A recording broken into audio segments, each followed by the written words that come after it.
கவனிக்கலாம். கலாத்தியருக்கு எழுதின நிருபம் 3வது அதிகாரம். முதல் 3 வசனங்களை நாம் வாசிக்கலாம்.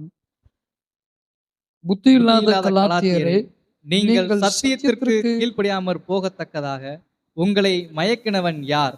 இயேசு கிறிஸ்து சிலுவையில் அறையப்பட்டவராக உங்கள் கண்களுக்கு முன் பிரத்தியட்சமாய் உங்களுக்குள்ளே வெளிப்படுத்தப்பட்டிருந்தாரே. ஒன்றை மாத்திரம் உங்களிடத்தில் அறிய விரும்புகிறேன். நியாயப்பிரமாணத்தின் கிரியினாலேயோ விசுவாச கேள்வினாலேயோ எதினாலே ஆவியை பெற்றீர்கள்?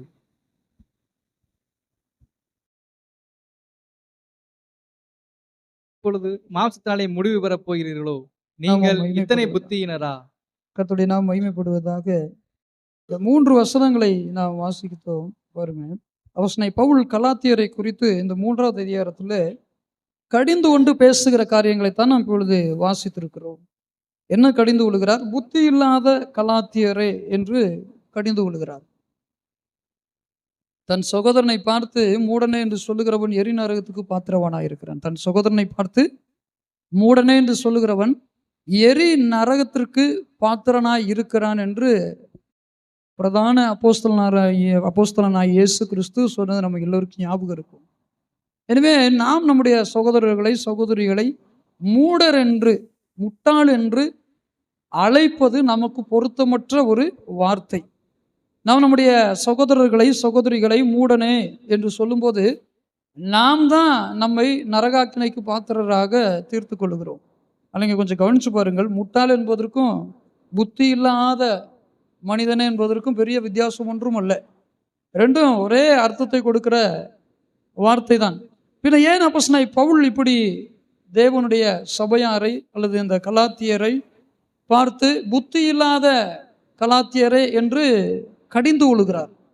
ஒரு அப்போஸ்தலனுக்கு தேவன் கொடுத்திருக்கிற உரிமை சபையை கண்டித்து கண்டனம் பண்ணி சபைக்கு புத்தி சொல்லி சபையை எச்சரித்து நடத்தக்கூடிய உரிமையும் அதிகாரமும் அப்போஸ்தலர்களுக்கு கொடுக்கப்பட்டிருக்கிறது. அல்லேலூயா, அல்லேலூயா. நாம் நம்முடைய சகோதரர்களை புத்தி இல்லாதவர்களே என்று சொல்லுவதற்கு நமக்கு எந்த ஒரு உரிமையும் இல்லை. ஆனால் அப்போஸ்தலர்களுக்கு தேவன் அப்படிப்பட்ட கடிந்து கொள்கிற வார்த்தைகளை பேசுவதற்கு அனுமதி அளித்திருக்கிறார் பாருங்க. அதுதான் இங்கே 3வது இடத்துல வாசிக்கிறோம். O foolish Galatians, who has bewitched you? உங்களை மயக்கினவன் யார் என்று கேட்கிறார் பாருங்கள். புத்தி இல்லாத கலாத்தியரை, நீங்கள் சத்தியத்திற்கு கீழ்ப்படியாமற் போகத்தக்கதாக உங்களை மயக்கினவன் யார்? உங்களை மயக்கினவன் யார்? பாருங்க, அன்றைய நாட்கள்லேயே தேவ ஜனங்களை மயக்கக்கூடிய உபதேசங்கள், போதனைகள், தேவ ஜனங்களை கெடுக்கக்கூடிய, தேவ ஜனங்களை திசை திருப்பக்கூடிய பிரசங்கங்கள் இருந்திருக்கிறது பாருங்கள். என்ன சொல்லுகிறார்? உங்களை மயக்கினவன் யார்? சத்தியத்திற்கு கீழ்ப்படியாமல் போகத்தக்கதாக. எதற்கு கீழ்ப்படியாமல் போகத்தக்கதாக? சத்தியத்திற்கு கீழ்ப்படியாமல் போகத்தக்கதாக உங்களை மயக்கினவன் யார்? ஃப்ளைட் மோட்ல போட்டு உங்களை சத்தியத்திற்கு கீழ்ப்படியாமல் போகத்தக்கதாக மயக்கினவன் யார் என்று அப்போஸ்தலனாகிய பவுல் இந்த கேள்வியை கேட்பதனுடைய காரணம் என்ன? அன்றைக்கு இருந்த அநேக போதகர்கள் அல்லது தவறாய் போதிக்கிறவர்கள் என்ன செய்திருக்கிறார்கள்? தேவ ஜனங்களை தவறான வழிகளில் போதித்து வழி நடத்தி இருக்கிறார்கள் பாருங்க. சத்தியத்தை அறிந்து கொண்ட ஜனங்களிடத்துல, சத்தியத்திற்கு தூணும் ஆதாரமாக இருக்கிற மக்களிடத்துல இந்த தந்திரமான வேத புரட்டர்கள் உள்ளே நுழைந்து அவர்களையும் புரட்டி இருக்கிறார்கள் பாருங்க. பாருங்க, கடிந்து கொள்கிறார். புத்தி இல்லாத கலாத்தியரே, உங்களுக்கு புத்தி இல்லையா? உங்களுக்கு புத்தி இல்லையா? சத்தியத்திற்கு நீங்கள் கீழ்ப்படியாமல் போகத்தக்கதாக உங்களை மயக்கினவன் யார்?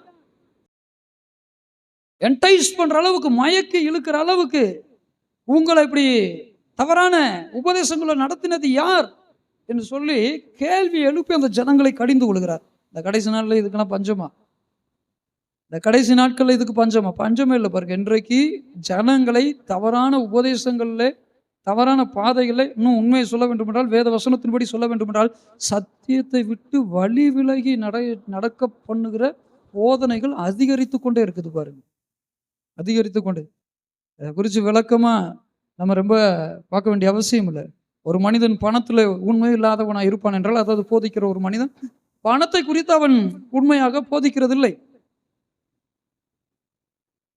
சாப்பாடு போஜன காரியங்கள் அல்லது பெண்கள் விஷயங்கள் அல்லது வேற பொருளாதாரமோ அல்லது மற்ற எந்த ஒரு காரியத்திலோ அவனிடத்தில் உண்மை இல்லை என்றால் அதை குறித்து அவன் பெரிதாக ஒன்றும் அலட்டிக் கொள்வதில்லை.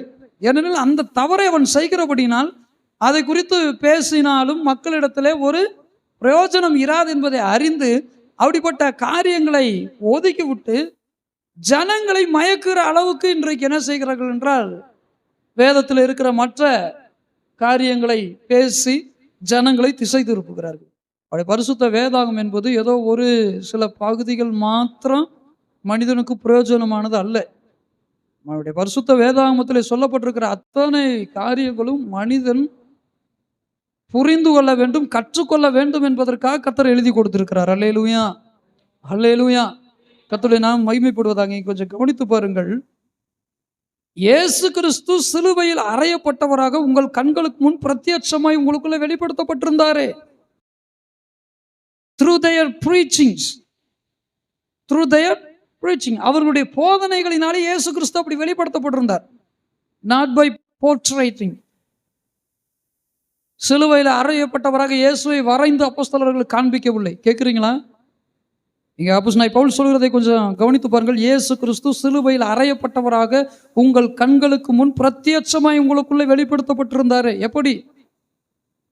அப்போஸ்தலர்களுடைய பிரசங்கங்களினாலே, அப்போஸ்தலர்களுடைய போதனைகளினாலே, அப்போஸ்தலர்களுடைய வாழ்க்கை முறைகளினாலே கிறிஸ்துவை எப்படி காண்பித்தார்கள்.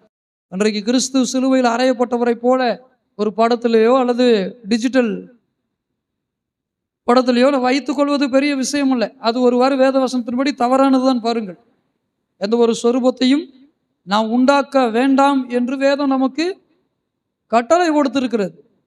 அப்போ அப்போஸ்தலனாகிய பவுல் என்ன சொல்லுகிறார்? அவருடைய பிரசங்கத்தின் வாயிலாக, அவர்களுடைய வாழ்க்கை முறையின் வாயிலாக கிறிஸ்து சிலுவையில் அறையப்பட்டவராக ஜனங்களுக்கு காண்பிக்கப்பட்டிருந்தார். அல்லேலூயா, அல்லேலூயா. ஆனால் இன்றைக்கு பெரும்பாலான பிரசங்கங்கள் எப்படி காண்பிக்கப்படுகிறது? அப்போஸ்தலர்களால் கிறிஸ்து ராஜாதி ராஜா, நீங்களும் ராஜாக்களாக இருங்கள். கிறிஸ்து ராஜாதி ராஜா, நீங்களும் ராஜாக்களாக இருங்கள். நல்லதுதான், நாம் ராஜாவினுடைய பிள்ளைதான். நாமும் இந்த பூமியை 1000 வருட அரசாட்சியில் ஆளுகை செய்ய போகிறோம். நாமளும் இந்த பூமியை ஆளுகை செய்ய போகிறோம். இதெல்லாம் உண்மைதான். ஆனால் கிறிஸ்து நம்முடைய வாழ்க்கையில எப்படி காண்பிக்கப்பட்டிருக்கிறவர் என்றால், வெளிப்படுத்தப்பட்டிருக்கிறார் என்றால் சிலுவையில் அறையப்பட்டவராக. அல்லேலூயா. அதனால தான் அப்போஸ்தலர்கள் தைரியமாக சொல்லுகிறார்கள், நாங்கள் சிலுவையில் அறையப்பட்ட இயேசுவை பிரசங்கிக்கிறோம். அல்லேலூயா, அல்லேலூயா. ராஜாதி ராஜாவாக வருகிற இயேசுவை பிரசங்கிக்கிறோம் என்று சொல்வதற்கு பதிலாக சிலுவையில் அறையப்பட்டிருக்கிற இயேசுவை பிரசங்கிக்கிறோம். ஏனெனில் சிலுவையில் அறையப்பட்ட இயேசுனால் தான் இந்த உலகத்திற்கு ரட்சிப்பு, இந்த உலகத்திற்கு மீட்பு. ஆமென், ஆமென். அப்ப இங்கே பவுல் சொல்லுகிற விஷயத்தை நாம் கவனிக்க வேண்டும். இயேசு கிறிஸ்து சிலுவையில் அறையப்பட்டவராக உங்கள் கண்களுக்கு முன் பிரத்யட்சமாய் உங்களுக்குள்ளே வெளிப்படுத்தப்பட்டிருந்தாரே. ஒன்றை மாத்திரம் உங்களிடத்தில் அறிய விரும்புகிறேன். நியாயப்பிரமாணத்தின் கிரியைகளினாலேயோ விசுவாச கேள்வியினாலேயோ எதினாலே நீங்கள் ஆவியை பெற்றீர்கள் என்று கேள்வி எழுப்புகிறார். நாம் இன்றைக்கு பரிசுத்த ஆவியை பெற்றிருக்கிறோமே. பரிசுத்த ஆவியை பெற்றிருக்கிற நமக்கு என்ன உரிமை கிடைத்திருக்கிறது? பரிசுத்த ஆவியை நாம் பெற்றதுனால நமக்கு என்ன உரிமை கிடைத்தது? அப்பா பிதாவே என்று கூப்பிடக்கூடிய தேவாதி தேவனை, ஆத்ம ரட்சகரான கர்த்தரை அப்பா பிதாவே என்று கூப்பிடக்கூடிய உரிமை பெற்றவர்களாக இன்றைக்கு நாம் இருக்கிறோம். அல்லேலூயா. ஆங்கிலத்தில் இப்படி சொல்வார்கள், அப்பா ஃபாதர் என்று. ஆங்கிலத்தில் எப்படி சொல்வார்கள்? அப்பா ஃபாதர் என்று சொல்வார்கள். பாருங்க, இன்றைக்கு பரிசுத்த ஆவியை நாம் பெற்றதினாலே அப்பா பிதாவே என்று கூப்பிடுகிற புத்திர சுவிகாரத்தின் ஆவியை நாம் பெற்றிருக்கிறோம். புத்திர சுவிகாரத்தின் ஆவியை பெற்றிருக்கிறோம். பாருங்க, பவுல் இங்கே என்ன சொல்லுகிறார்? நீங்கள் இந்த பரிசுத்த ஆவியை நீங்கள் எதனால் பெற்றீர்கள்? கிரியைகளினால், நியாயப்பிரமாண கிரியைகளினாலேயோ அல்லது விசுவாச கேள்வியினாலேயோ. Hearing of faith.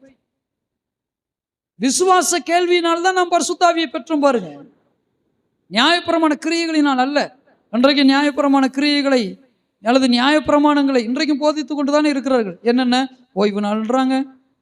பழைய நியாயப்பிரமாணத்தை ஓய்வு நாள் கைக்குள்ளணும், ஓய்வு நாளை அனுசரிக்கணுன்றாங்க. வேற என்னங்க? குறிப்பாக அந்த தசமபாகம். தசமபாகன்றது பழைய ஏற்பாட்டில் நியாயப்பிரமாணத்துக்கு முன்னாடியே கொடுக்கப்பட்டது தான். இருந்தாலும் அது நியாயப்பிரமாணத்தில் இயேசு மோசை நாட்களில் சேர்த்து விட்டார். பாருங்க, கொஞ்சம் கேளுங்க, கவனிங்க. நியாயப்பிரமாண காலத்துக்கு முன்பதாகவே தசமபாகம் கொடுக்கப்பட்டது தான். ஆனா மோசையின் காலத்துல அதை கட்டாயமாக்கிட்டாரு பாருங்க. பழைய ஏற்பாட்டின் காலத்துல. புதிய ஏற்பாட்டின் காலத்துல இருக்கிற நமக்கு இந்த கிறிஸ்து என்ன சொல்லுகிறார்? கிறிஸ்துவின் பிரமாணத்தை நாம் உடையவர்களாக இருக்கிறோம், நியாயப்பிரமாணத்தை அல்ல. அல்லேலூயா, அல்லேலூயா. பலி செலுத்துவது, பண்டிகைகள் கொண்டாடுவது, ஓய்வு நாளை அனுசரிப்பது, தசம பாகம் செலுத்துவது, தனக்குண்டான எல்லாவற்றிலும் தசமபாகம், இதெல்லாம் பழைய ஏற்பாட்டினுடைய பிரமாணங்கள் பாருங்க. புதிய ஏற்பாட்டிலே நாம் என்ன பிரமாணத்தை உடையவர்களாக இருக்கிறோம்? நியாய பிரமாணத்தை அல்ல, கிறிஸ்துவின் பிரமாணத்தை.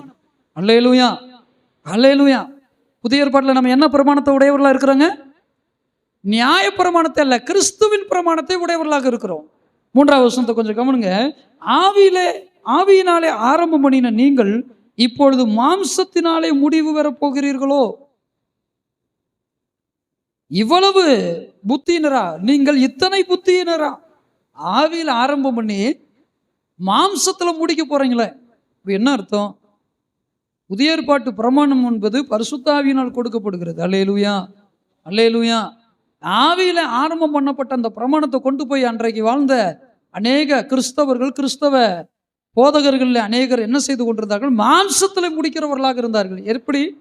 கிறிஸ்துவின் பிரமாணத்தை எடுத்து பழைய நியாய பிரமாணத்தோட மிக்ஸ் பண்ணி இயேசுவையும் நம்ம ஆராதிக்கணும், கிறிஸ்துவை சொன்னதையும் கவனிக்கணும், பழைய ஏற்பாட்டையும் நம்ம கீப் அப் பண்ணணும். உதாரணத்துக்கு நான் முன்பு சொன்னது போல தசம பாகம், ஓய்வு நாள் அனுசரிக்கிறது, பண்டிகை கொண்டாடுறது, பலி செலுத்துறது, விருத்த சேதனம் பண்ணுறது, குறிப்பா முக்கியமா விருத்த சேதனம் பண்றது, இந்த மாதிரி காரியங்களெல்லாம் நம்ம கை கொள்ளணும்னு சொல்லி ஒரு மசாலா போதனை போச்சுக்கிட்டு இருந்தாங்க பாருங்க. அடுத்த வசனத்தை நீங்க கவனிங்க. இத்தனை பாடுகளையும் வீணாய் பட்டீர்களோ? அவைகள் வீணாய் போயிற்றோ? வாசிங்க. இத்தனை பாடுகளையும் வீணாய் பட்டீர்களோ? அவைகள் வீணாய் போயிற்றே. அன்றியும் உங்களுக்கு ஆவியை அளித்து உங்களுக்குள்ளே அற்புதங்களை நடப்பிக்கிறவர் அதை நியாயப்பிரமாணத்தின் கிரியைகளினாலேயோ விசுவாச கேள்வியினாலேயோ எதினாலே செய்கிறார்? அன்றியும் உங்களுக்கு ஆவியை அளித்து, அதாவது பரிசுத்த ஆவியை அளித்து உங்களுக்குள்ளே அற்புதங்களை நடப்பித்தவர் அல்ல, நடப்பிக்கிறவர். உங்களுக்குள்ளே அற்புதங்களை நடப்பிக்கிறவர் அதை நியாயப்பிரமாணத்தின் கிரியைகளினாலேயோ விசுவாச கேள்வியினாலேயோ எதனாலே செய்கிறார்? இன்றைக்கு நிறைய பேருக்கு அற்புத அடையாளங்கள் மீது நம்பிக்கை இல்லை, தீர்க்க தரிசனங்கள் மீது நம்பிக்கை இல்லை, பரிசுத்தாவின் அபிஷேகத்தின் மீது நம்பிக்கை கிடையாது. கேட்குறீங்களா? கவனிக்கிறீங்களா? பவுல் என்ன சொல்கிறாரு? உங்களுக்கு ஆவியை அளித்து உங்களுக்குள்ளே அற்புதங்களை நடப்பித்தவர் கிடையாது, நடப்பிக்கிறவர். நியாயப்பிரமாண கிரியைகளினாலே அதை செய்கிறார்? இல்லை இல்லை, விசுவாச கேள்வியினாலே. அல்லேலூயா. விசுவாச கேள்வி என்ன? விசுவாச கேள்வின்னா என்னதுங்க? சொல்லுங்க. விசுவாச கேள்வின்னா என்னது? Hearing of faith. விசுவாசத்தோட வசனத்தை கேட்கிறது. சத்தமா சொல்லுங்க, இன்னும் கொஞ்சம் சத்தமா சொல்லுங்களேன். பரிசுத்த ஆவியை பெறுகிறதும் அற்புத அடையாளங்களை பெறுகிறதும் எதன் வாயிலாக என்றால் விசுவாசத்தோடு வசனத்தை கேட்கிறதின் வாயிலாகத்தான். அல்லேலூயா, ஆமென். விசுவாசத்தோடு வசனத்தை கேட்கும் போதுதான் பரிசுத்த ஆவியை ஒரு மனிதன் பெறுகிறான், அற்புத அடையாளங்களை பெற்றுக்கொள்கிறான். அடுத்த வசனத்தை கவனிங்க. இன்னைக்கு நிறைய பேருக்கு என்ன இல்லை? அற்புத அடையாளங்கள் மீது நம்பிக்கை இல்லை, பரிசுத்த ஆவியின் அபிஷேகத்தின் மீது நம்பிக்கை இல்லை, தீர்க்க தரிசனத்தின் மீது நம்பிக்கை இல்லை. தீர்க்க தரிசனம் முன்பு சொல்லப்பட்டது தான், இனியாலும் தீர்க்க தரிசனம் கிடையாதுன்றான். நிறைய பேர் அப்படி சொல்றாங்க. ஆனா வேதம் என்ன சொல்லுகிறது? பரிசுத்த ஆவியை கொடுக்கிறவர் அற்புத அடையாளங்களை நடப்பிக்கிறாராம். நன்றாக புரியும் நினைக்கிறேன். அடுத்து வாசிங்க. அப்படியே ஆபிரகாம் தேவனை விசுவாசித்தான், அது அவனுக்கு நீதியாக எண்ணப்பட்டது. அப்படியே ஆபிரகாம் என்ன செய்தான்? தேவனை விசுவாசித்தான். அது என்ன செய்ததாங்க? சொல்லுங்க சத்தமா. நீதியாக எண்ணப்பட்டதான். அல்லேலூயா, அல்லேலூயா. ஆபிரகாம் தேவனை விசுவாசித்தான். அவன் விசுவாசத்தை தேவன் அவனுக்கு எப்படி எண்ணினார் என்றால் நீதியாக எண்ணினார். அப்ப நம்முடைய விசுவாசமே தேவனுடைய பார்வையிலே நீதியாக எண்ணப்படுவதற்கு தகுதியானது. அல்லேலூயா, அல்லேலூயா. ஆகையால் விசுவாச மார்க்கத்தார்கள் எவர்களோ அவர்களே ஆபிரகாமின் பிள்ளைகள் என்று அறிவீர்களாக. தொடர்ந்து வாசிக்கலாம். ஆகையால் விசுவாச மார்க்கத்தார்கள் எவர்களோ அவர்களே ஆபிரகாமின் பிள்ளைகள் என்று அறிவீர்களாக. மேலும் தேவன் விசுவாசத்தினாலே புறஜாதிகளை நீதிமான்களாக்குகிறார் என்று வேதம் முன்னாக கண்டு உனக்குள் சகல ஜாதிகளும் ஆசீர்வதிக்கப்படும் என்று ஆபிரகாமுக்கு சுவிசேஷமாய் முன்னறிவித்தது. அந்தபடி விசுவாச மார்க்கத்தார் விசுவாசமுள்ள ஆபிரகாமுடனே ஆசீர்வதிக்கப்படுகிறார்கள். விசுவாச மார்க்கத்தார் விசுவாசமுள்ள ஆபிரகாமுடனே என்ன செய்கிறார்கள்? ஆசீர்வதிக்கப்படுகிற அந்த 3வது அதிகாரம் ரொம்ப இம்பார்ட்டன்ஸான ஒரு அதிகாரம். கொஞ்சம் எல்லாரும் கவனிங்க. கலாத்தியருக்கு எழுதின நிருபத்தினுடைய இந்த 3வது அதிகாரம் ரொம்ப இம்பார்ட்டன்ஸான ஒரு அதிகாரம். நல்லா கவனிங்க. தொடர்ந்து வாசிக்கலாம். நியாயப்பிரமாணத்தின் கிரியைக்காரராகிய யாவரும் சாபத்திற்குட்பட்டிருக்கிறார்கள். நியாயப்பிரமாண புஸ்தகத்தில் எழுதப்பட்டவைகளை எல்லாம் செய்யத்தக்கதாக அவைகளில் நிலைத்திராதவன் எவனோ அவன் சபிக்கப்பட்டவன் என்று எழுதியிருக்கிறதே. பாருங்க, நியாயப்பிரமாணத்துல எழுதியிருக்கிற காரியங்களை நிலைத்திராதவன் எப்படிப்பட்டவனாங்க? சபிக்கப்பட்டவன் என்று எழுதியிருக்கான். அடுத்த வசனம். நியாயப்பிரமாணத்தினாலே ஒருவனும் தேவனிடத்தில் நீதிமானாகிறதில்லை என்பது நியாயப்பிரமாணத்தினாலே ஒருவனும் தேவனிடத்தில் நீதிமான் ஆகிறதில்லை என்பது வெளியரங்கமா இருக்கிறது. ஏனெனில் விசுவாசத்தினாலே நீதிமான் பிழைப்பான் என்று எழுதியிருக்கிறது. அல்லேலூயா. பாருங்க, நியாயப்பிரமாணத்தினால ஒரு மனுஷனும் என்ன செய்ய மாட்டானா? நீதிமான் ஆக மாட்டான். அப்ப நியாயப்பிரமாணம் என்னது? நியாயப்பிரமாணம் என்னது சொல்லுங்க. உதாரணத்துக்கு சொல்லுங்க. நிறைய இருக்கு அதுல. உதாரணத்துக்கு ஒரு சில விஷயம். ஓய்வு நாளை கை கொள்றது, ஓய்வு நாளை அனுசரிக்கிறது, பண்டிகை கொண்டாடுறது, பலி செலுத்துறது, விருத்த சேதனம் பண்றது, தசம்பாகத்தை குறித்து ரொம்ப வலியுறுத்தி பேசுவது, இதெல்லாம் நியாயப்பிரமாணம். பாருங்க, பழைய ஏற்பாடு பாருங்க. ஒருவனும் நியாயப்பிரமாண கிரியைகளினால் நீதிமான் ஆக முடியாதான். நீதிமான் எதன் வாயிலாக ஆகிறான் என்றால் விசுவாச கேள்வியின் வாயிலாக. அல்லேலூயா. விசுவாசத்தின் வாயிலாக. அல்லேலூயா. தொடர்ந்து நாம் வாசிக்கலாம். மரத்திலே தூக்கப்பட்ட எவனும் சபிக்கப்பட்டவன் என்று எழுதியிருக்கிறபடி கிறிஸ்து நமக்காக சாபமாகி நியாயப்பிரமாணத்தின் சாபத்திற்கு நம்மை நீங்களாக்கி மீட்டுக் கொண்டாராம். அல்லேலூயா. கிறிஸ்து சாபமாகி என்ன செய்தாராங்க? நியாயப்பிரமாணத்தினுடைய சாபத்திற்கெல்லாம் நம்மை விலக்கி மீட்டுக் கொண்டாராம். அடுத்த வசனம். ஆபிரகாமுக்கு உண்டான ஆசீர்வாதம் கிறிஸ்து இயேசுவினால் புறஜாதிகளுக்கு வரும்படியாகவும் ஆவியை குறித்து சொல்லப்பட்ட வாக்குத்தத்தத்தை நாம் விசுவாசத்தினாலே பெரும்படியாகவும் இப்படி ஆயிற்று. சகோதரரே, மனுஷர் முறைமையின்படி சொல்லுகிறேன், மனுஷர்களுக்குள்ளே உறுதி பண்ணப்பட்ட உடன்படிக்கையை ஒருவனும் தள்ளுகிறதும் இல்லை, அதனோடே ஒன்றையும் கூட்டுகிறதும் இல்லை. ஆபிரகாமுக்கும் அவனுடைய சந்ததிக்கும் வாக்குத்தத்தங்கள் பண்ணப்பட்டன. சந்ததிகளுக்கு என்று அநேகரை குறித்து சொல்லாமல் உன் சந்ததிக்கு என்று ஒருவனை குறித்து சொல்லியிருக்கிறார். அந்த சந்ததி கிறிஸ்துவே. ஆமென். ஆபிரகாமுக்கு தேவன் வாக்குத்தத்தம் பண்ணும்போது உன்னுடைய சந்ததிகளுக்கு என்று சொல்லாமல் உன் சந்ததிக்கு என்று சொன்னார். பாரு, அந்த சந்ததி யாரு? ஈசாக் அல்ல. யாரா? இயேசு கிறிஸ்து. அல்லேலூயா. ஆபிரகாமுக்கு ஈசாக் மாத்திரம் இல்ல, இஸ்மவேல் குமாரனா இருந்தான். கேத்துரால் என்கிற ஒரு ஸ்திரிக்கு பிள்ளைகள் இருந்தாங்க. ஆபிரகாமுக்கு நிறைய பிள்ளைகள் இருந்தாங்க. உன் சந்ததிக்குன்னு சொல்லும்போது அந்த சந்ததி யாருன்னா ஈசாக்கை குறித்து சொல்லப்பட்டதல்ல, கிறிஸ்துவை குறித்து சொல்லப்பட்டது. அல்லேலூயா. அல்லேலூயா. ஆதலால் நான் சொல்லுகிறது என்னவெனில், கிறிஸ்துவை முன்னிட்டு தேவனால் முன் உறுதி பண்ணப்பட்ட உடன்படிக்கையை 430 வருஷத்திற்கு பின்பு உண்டான நியாயப்பிரமாணம் தள்ளி வாக்குத்தத்தத்தை வியர்த்தமாக்க மாட்டாது. அன்றியும் சுதந்திரமானது நியாயப்பிரமாணத்தினாலே உண்டானால் அது வாக்குத்தத்தத்தினாலே உண்டாயிராது. தேவன் அதை ஆபிரகாமுக்கு வாக்குத்தத்தத்தினாலே அருளி செய்தாரே. அல்லேலூயா. சுதந்திரத்தை எப்படி கொடுத்திருக்கிறாராம்? வாக்குத்தத்தத்தின் மூலமாக கொடுத்திருக்கிறாராம். ஆபிரகாமுக்கு தேவன் கொடுத்த வாக்குத்தத்தத்தின் மூலமாக தந்திருக்கிறாராம். அப்படியானால் நியாயப்பிரமாணத்தின் நோக்கம் என்ன? அப்புறம் ஏன் கர்த்தர் நியாயப்பிரமாணத்தை கொடுத்தார்? நியாயப்பிரமாணம் எந்த மனுஷனையும் நீதிமானாக்காது, சுதந்திர வழியா மாற்றாதுன்னா எதுக்காக கர்த்தர் நியாயப்பிரமாணத்தை கொடுத்திருந்தார்? நியாயப்பிரமாணம் எதற்கு கொடுக்கப்பட்டது என்றால், வாக்குத்தத்தத்தை பெற்ற சந்ததி வரும் அளவும் அது அக்கிரமங்கள் நிமித்தமாக கூட்டப்பட்டு தேவ தூதரை கொண்டு மத்தியஸ்தன் கையிலே கட்டளையிடப்பட்டது. நியாயப்பிரமாணம் எது கொடுக்கப்பட்டதாங்க? வாக்குத்தத்தத்தை பெற்ற சந்ததி வரணுமா? வர்ற வரைக்கும் அது அக்கிரமங்கள் நிமித்தமாக கூட்டப்பட்டு அது யாரு கையில கொடுக்கப்பட்டதா? தேவதூதரை கொண்டு மத்தியஸ்தனாய் மோசே மூலமாக கொடுக்கப்பட்டதான். கேட்குறீங்களா? யாரெல்லாம் கவனிக்கிறீங்க? அப்ப நியாயப்பிரமாணத்தின் நோக்கம் என்ன? வாக்குத்தத்தம் பெற்ற சந்ததி வர்ற வரைக்கும் அது கொடுக்கப்பட்டது. பாருங்க, வாக்குத்தத்தம் பெற்றுக்கொண்ட அந்த சந்ததி இந்த பூமியில வரணும். வர்ற வரைக்கும் இந்த நியாயப்பிரமாணம் என்ன செய்தது என்றால், அது அவங்களை ஒரு இன்ஸ்ட்ரக்ஷன் பண்ணி நடத்திக்கிட்டு இருந்தது, அவ்வளவுதான். மற்றபடி இந்த நியாயப்பிரமாணம் என்ன செய்ய முடியாது? அந்த வாக்குத்தத்தத்தை சுதந்தரிப்பதற்கு ஏதுவானது அல்ல. வாக்குத்தத்தத்தை சுதந்தரிப்பது எது என்றால், தேவன் நமக்கு கொடுத்திருக்கிற விசுவாசம். அல்லேலூயா, அல்லேலூயா. கிறிஸ்துவின் மீது வைக்கிற விசுவாசம். மத்தியஸ்தன் ஒருவனுக்குரியவன் அல்ல, தேவனோ ஒருவர். அடுத்த வசனம். அப்படியானால் நியாயப்பிரமாணம் தேவனுடைய வாக்குத்தத்தங்களுக்கு விரோதமா? அல்லவே. உயிரை கொடுக்கத்தக்க நியாயப்பிரமாணம் அருளப்பட்டிருந்தானால் நீதியானது நியாயப்பிரமாணத்தினால் உண்டாயிருக்குமே.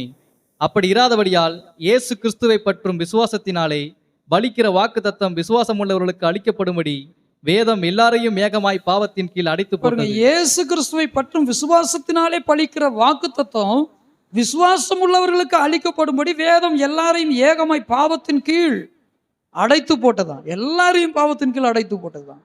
ஏனெனில் வேதம் அப்படித்தானே சொல்லுது, எல்லா மனுஷரும் பாவம் செய்து தேவ மகிமை அற்றவர்களாகி விழுந்து போனார்களாம். அடுத்த வசனத்தை கொஞ்சம் கவனிங்களேன். ஆதலால் விசுவாசம் வருகிறதுக்கு முன்னே வெளிப்பட போகிற விசுவாசத்திற்கு ஏதுவாக நாம் அடைக்கப்பட்டவர்களாய் நியாயப்பிரமாணத்தின் கீழ் என்ன செய்யப்பட்டிருந்தோம்? காவல் பண்ணப்பட்டிருந்தோமா? தொடர்ந்து வாசிக்கலாம். இவ்விதமாக நாம் விசுவாசத்தினாலே நீதிமான்களாக்கப்படுவதற்கு நியாயப்பிரமாணம் நம்மை கிறிஸ்துவினிடத்தில் வழிநடத்துகிற உபாத்தியாய் இருந்தது. நியாயப்பிரமாணம் நம்மை கிறிஸ்துவினிடத்தில் வழி நடத்துவதற்கு ஒரு உபாத்தியாயா இருந்ததாம். எப்படி இருந்துச்சாங்க? So then the law was our guardian until Christ came in order that we might be justified by faith. Hallelujah, hallelujah. இந்த சட்டம் என்கிற இந்த நியாய பிரமாணம் எப்படி இருந்துச்சுன்னா ஒரு உபாத்தியாயா இருந்துச்சான். அதாவது ஒரு வழி நடத்துகிற ஒரு கார்டியனை போல, ஒரு கார்டியனை போல, ஒரு உபாத்தியாயனாய், பவுல் சொல்ற பாருங்க, நான் உபாத்தியாயன், ஒரு உபாத்தியாயனாய் போல இருந்து அது வழி நடத்தி வந்துச்சு, அவ்வளவுதான். மற்றபடி நியாயப்பிரமாணத்தினால எந்த மனுஷன் என்ன ஆகுறது இல்லை, நீதிமான் ஆகிறது இல்லை. இவ்விதமாக நாம் விசுவாசத்தினாலே நீதிமான்களுக்கு நியாயப்பிரமாணம் நம்மை கிறிஸ்துவினிடத்தில் வழி நடத்துகிற உபாத்தியாய் இருந்தது. விசுவாசம் வந்த பின்பு நாம் உபாத்திக்கு கீழானவர்கள் அல்லவே. But now that faith has come we are no longer under a guardian. ஹல்லேலூயா, ஹல்லேலூயா. விசுவாசம் வந்த பிறகு இனி நம்ம உபாத்திக்கு கீழானவர்கள் அல்ல, அதாவது கார்டியனுக்கு கீழே இருக்கிறவங்க அல்ல. அதுக்கு முன்னாடி என்ன செய்வோம்? நியாயப்பிரமாணத்துக்கு கீழானவர்களாக ஜனங்கள் வாழ்ந்து கொண்டிருந்தாங்க. நம்மைன்னு சொல்லும்போது சந்ததி மனுக்குலத்தை அது காட்டுகிறது. பாருங்க, தொடர்ந்து வாசிக்கலாம். நீங்கள் எல்லாரும் கிறிஸ்து இயேசுவை பற்றும் விசுவாசத்தினால் தேவனுடைய புத்திரராய் இருக்கிறீர்களே. ஏனெனில் உங்களில் கிறிஸ்துவுக்குள்ளாக ஞானஸ்தானம் பெற்றவர்கள் எத்தனை பேரோ அத்தனை பேரும் கிறிஸ்துவை தரித்து கொண்டீர்களே. கிறிஸ்துவை என்ன செஞ்சீங்க? கிறிஸ்துவை என்ன செய்தீங்க? ஞானஸ்நானத்தின் மூலமாக நீங்கள் கிறிஸ்துவை தரித்து கொண்டிருக்கிறீர்கள். நீங்கள் எல்லாரும் இயேசு கிறிஸ்துவை பற்றும் விசுவாசத்தினாலே நீங்கள் எப்படிப்பட்டவர்களாக இருக்கிறீர்கள் என்றால் தேவனுடைய புத்திரராய் இருக்கிறீர்கள். எப்படிப்பட்டவங்களா இருக்கிற எல்லாரும் இங்க பாருங்களேன். இயேசுவை பற்றும் விசுவாசத்தினாலே நாம் யாருடைய புத்திரராக இருக்கிறோமா? இயேசு கிறிஸ்துவை பற்றும் விசுவாசத்தினாலே நாம் தேவனுடைய புத்திரர்களாக இருக்கிறோம். சரி, நம்ம யாரை தரித்து கொண்டோமா? யாரை தரித்து கொண்டோமாங்க? கிறிஸ்துவை தரித்து கொண்டோமா? தரித்து கொண்டது என்னது? தரித்து கொள்றதுன்னா என்னதுங்க? அணிந்து கொள்வது. உதாரணத்துக்கு என் பெயர், நம்முடைய பெயர் இருக்கிற, நம்முடைய பெயருக்கு முன்னாடி என்ன செய்கிறோம்? நம்முடைய தகப்பனாருடைய பெயருடைய இன்சியலை பயன்படுத்துகிறோம். இன்னாருடைய பிள்ளை நான், சரிங்களா? அதான் நம்முடைய பெயரில் நம்முடைய தகப்பனார் என்ன செஞ்சுருக்கிறோம்? இண்டிகேட் பண்ணுறோம், குறிப்பிடுறோம். கிறிஸ்துவை நாம் தரித்து கொண்டதினாலே தேவனுடைய புத்திரர்கள் என்று அழைக்கப்படுகிறோமா? தேவனுடைய புத்திரர்கள் என்றால் உடனே நீங்கள் புரிந்து கொள்ள வேண்டும், கிறிஸ்துவை நாம் தரித்திருக்கிறோம்னா அப்போ என்ன இன்சியல் நமக்கு? கிறிஸ்து என்கிற தகப்பனுடைய இன்சியல். நிறைய பேர் என்ன செய்ய சத்தியத்தை வழங்கிக்காம பிதா குமாரன் பரிசுத்தாவி 3 ஆள் தத்துவங்களுடையவங்கன்னு சொல்லுவாங்க. வேதம் அப்படி சொல்ல, ஒரு தேவன் தான், தேவன் ஒருவரே.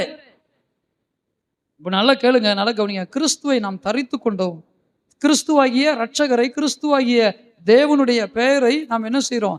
தரித்து கொண்டோம். ஞானஸ்நானத்தின் மூலமாக கிறிஸ்துவை நாம் தரித்திருக்கிறதுனால் தேவனுக்கு புத்திரர்களாக இருக்கிறோம், பிள்ளைகளாக இருக்கிறோம். தொடர்ந்து நாங்கள் கவனிக்கலாம். யூதன் என்றும் கிரேக்கன் என்றும் இல்லை, அடிமை என்றும் சுயாதீனம் என்றும் இல்லை, ஆண் என்றும் பெண் என்றும் இல்லை, நீங்கள் எல்லாரும் கிறிஸ்து இயேசுவுக்குள் ஒன்றாய் இருக்கிறீர்கள். நீங்கள் எல்லாரும் கிறிஸ்து இயேசுவுக்குள் ஒன்றாய் இருக்கிறீர்கள். நீங்கள் கிறிஸ்துவினுடையவர்களானால் ஆபிரகாமின் சந்ததியாராயும் வாக்குத்தத்தத்தின்படியே சுதந்திரராயும் இருக்கிறீர்கள். அல்லேலூயா, அல்லேலூயா. நம்ம யாருடைய சுதந்திரராக இருக்கிறோமாங்க? அல்லேலூயா. வாக்குத்தத்தத்தின்படியே தேவனுடைய சுதந்திரராய் இருக்கிறோம். ஆபிரகாமின் சந்ததி, தேவனுடைய சுதந்திரராய் இருக்கிறோம். சுதந்திரர்னா என்னதுங்க? வாரிசுகன்னு அர்த்தம். சுதந்திரம்னா என்னது? சொல்லுங்க, சுதந்திரர்னா என்னது? நம்ம வாரிசு, தேவனுடைய வாரிசா இருக்கிறோம். அப்போ புத்திர சுவிகாரம் அப்படின்னு பைபிள்ல சொல்லுது இல்லையா? இந்த புத்திர சுவிகாரம் என்பதுக்கு அர்த்தம் என்னன்னா, தத்து பிள்ளைன்னு அர்த்தம். எதுங்க? என்னதுங்க? அடாப்டட் சைல்டு, தத்தெடுக்கப்பட்ட பிள்ளை அப்படின்னு அர்த்தம். நாம இன்னைக்கு புத்திர சுவிகாரத்தை உடையவர்களாக இருக்கிறோம். பரிசுத்தாவியை நாம் பெற்றதுனாலே, கிறிஸ்துவை நாம் தரித்திருக்கிறபடினாலே நாம் இன்னைக்கு எப்படிப்பட்டவர்களாக இருக்கிறோம்? புத்திர சுவிகார ஆவியை உடையவர்களாக, புத்திர சுவிகாரம் என்கிற சுதந்திரத்தை உடையவர்களாக இருக்கிறோம். நம்ம அடுத்த அதிகாரத்தை நம்ம கவனிக்கலாம். பின்னும் நான் 4வது அதிகாரம், பின்னும் நான் சொல்லுகிறது என்னவெனில், சுதந்திரவாளியானவன் எல்லாவற்றுக்கும் எஜமானாய் இருந்தும் அவன் சிறு பிள்ளையாய் இருக்கும் காலமுடன் அவனுக்கும் அடிமையானவனுக்கும் வித்தியாசமே இல்லை. 4வது அதிகாரம் ரொம்ப இம்பார்ட்டன்ஸ் ஆனது, கொஞ்சம் கவனிங்க. இன்னைக்கு கொஞ்சம் டைம் கூட நம்ம எடுத்துக்கலாம். மணி 9 மணி தான் ஆக போகுது. கொஞ்சம் கேளுங்க. ரொம்ப 4வது அதிகாரத்தை ரொம்ப கவனமாக கவனிக்கணும். ரொம்ப முக்கியமான விஷயத்தை குறித்து இங்கே பவுல் பேசுவார். கொஞ்சம் கேளுங்க. சுதந்திரவாளியானவன் எல்லாவற்றிலும் எஜமானா இருக்கிறான். ஆனா சிறுபிள்ளையா இருக்கிறதுனால அவனுக்கும் அடிமைக்கு எது கிடையாது? சொல்லுங்க, எது கிடையாது?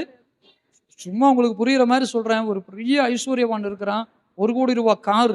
எத்தனை ரூபாய் காரிங்க? சொல்லுங்க, எத்தனை ரூபா? 1 கோடி ரூபாய் பெருமான கார் தான். அந்த 10 வயசு குழந்தை அங்க இருக்கிறான்.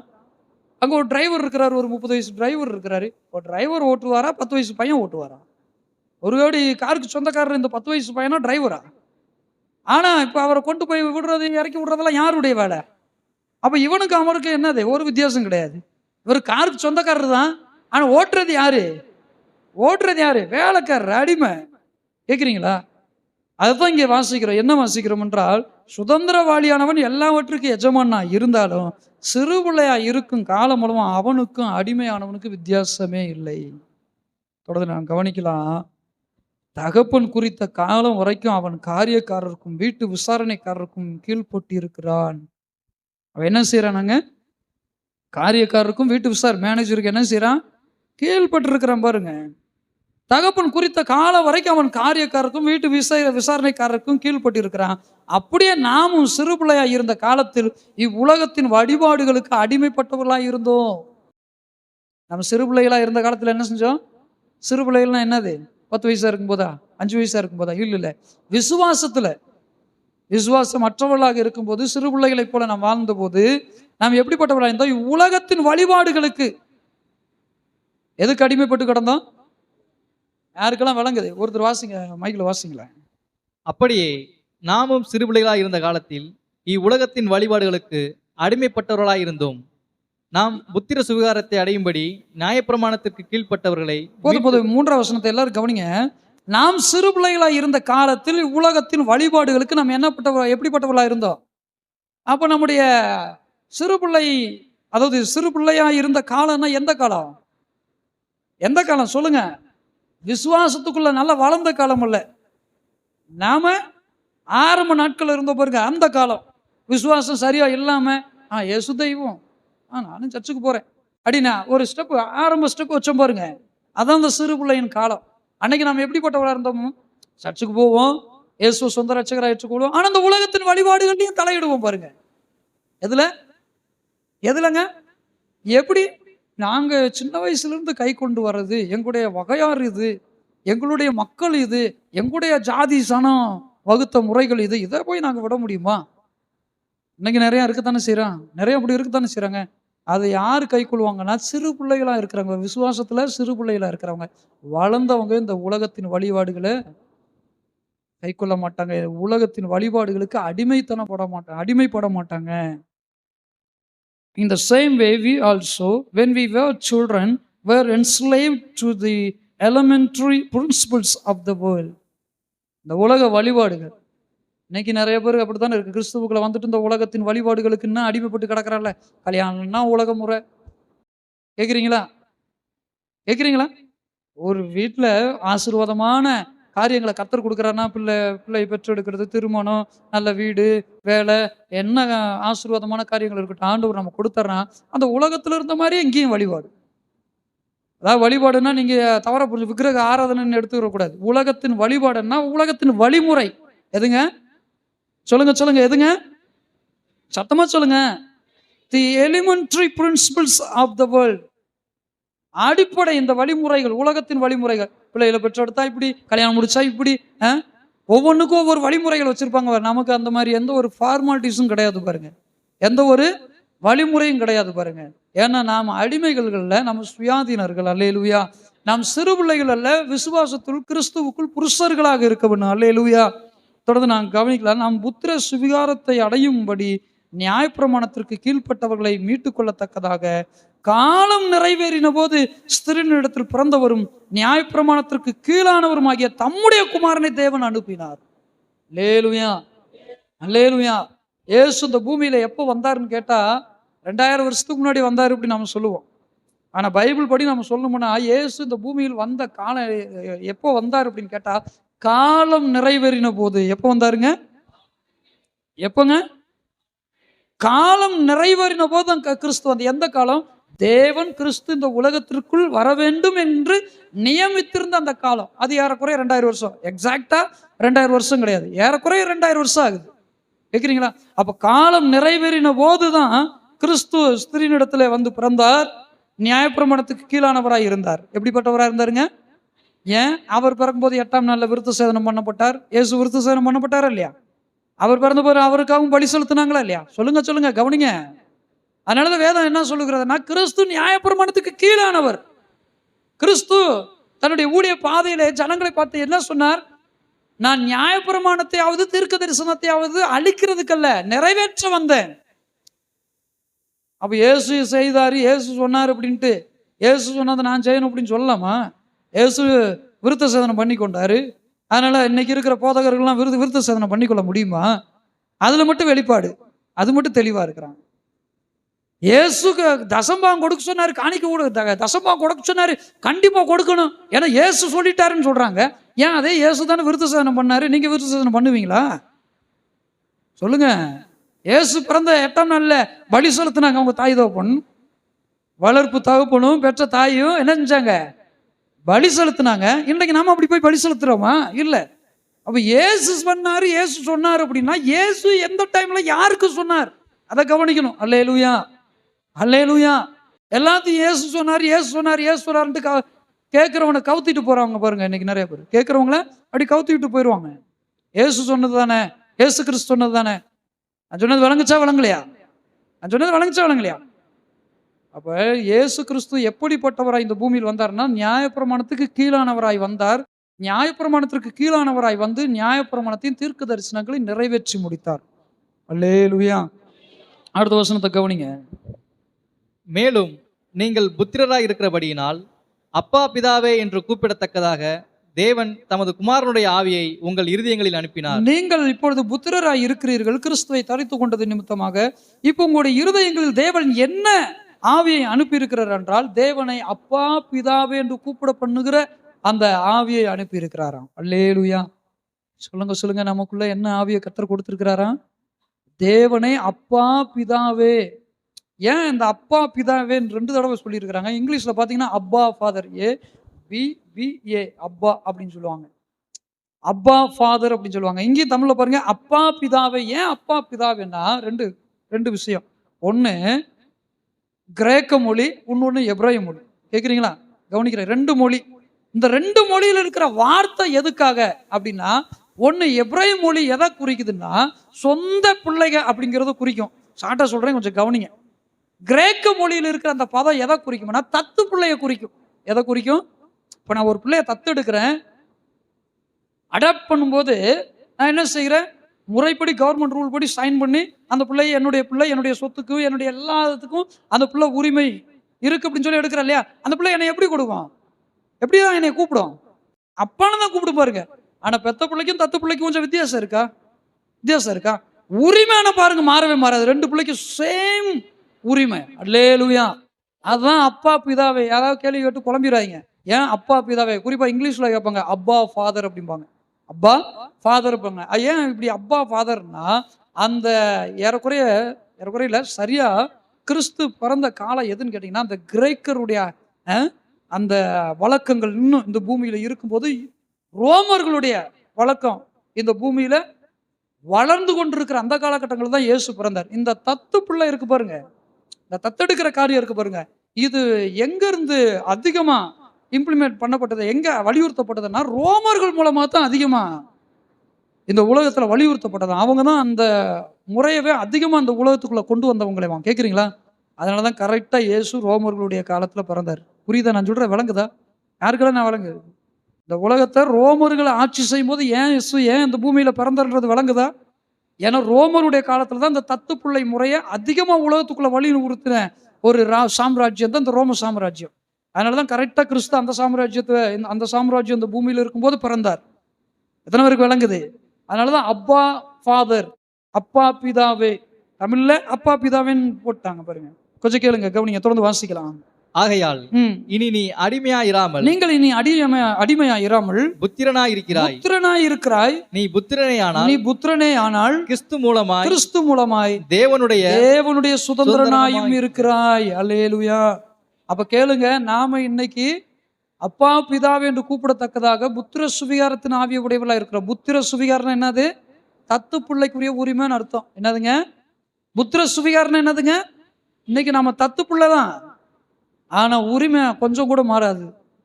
உரிமை என்ன செய்யாது?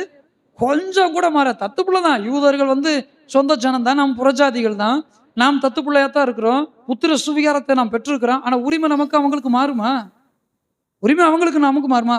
சொந்த பிள்ளை ஒருவேளை தகப்பனை தூக்கி எரிஞ்சிட்டு போயிருச்சுன்னு வச்சுக்கோங்களேன், அது ஆகாத பிள்ளையாயிரும். தத்து பிள்ளை தாயும் தகப்பனையும் கணம் பண்ணி தாய் தகப்பனை கனப்படுத்த வேண்டிய விதத்துல கனப்பட்டி வாழ்ந்தா அதுதான் சட்டத்தாலையும் மதிக்கப்படும் பாருங்க. அல்லேலூயா. சட்டத்தாலும் அங்கீகரிக்கப்பட்ட பிள்ளையா இருக்கும் பாருங்க. அல்லேலூயா. கர்த்தருடைய நாமம் மகிமைப்படுவதாக. தொடர்ந்து நான் வாசிக்கலாம். நீங்கள் தேவனை அறியாமல் இருந்தபோது சுபாவத்தின்படி தேவர்கள் அல்லாதவர்களுக்கு அடிமைகளாய் இருந்தீர்கள். சுபாவத்தின்படி தேவர்கள் அல்லாதவர்களுக்கு அடிமைகளாய் இருந்தீர்கள்.